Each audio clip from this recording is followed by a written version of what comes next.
So now I have knowing and understanding the difficulty of group instruction. There's a lot of different ways that you could teach someone.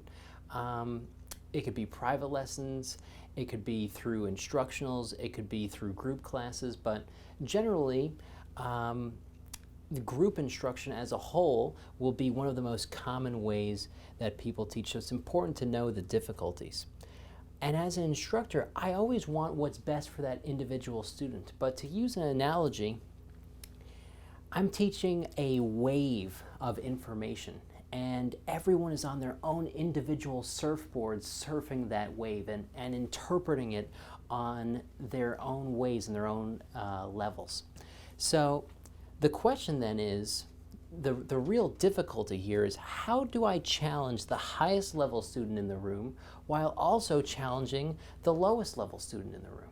Okay? If I show a technique that would be great for the highest level student, the lowest level student is going to be lost.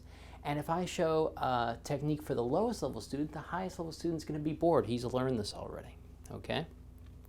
So what we're going to do is we're going to need to relate that technique and interweave in a higher concept or philosophy or a principle within that technique. You need to be able to teach on multiple levels.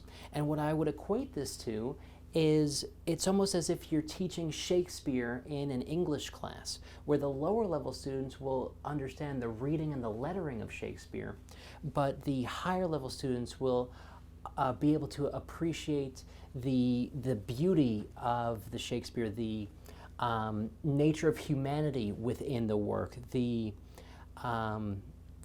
more complicated elements of what make the Shakespeare beautiful.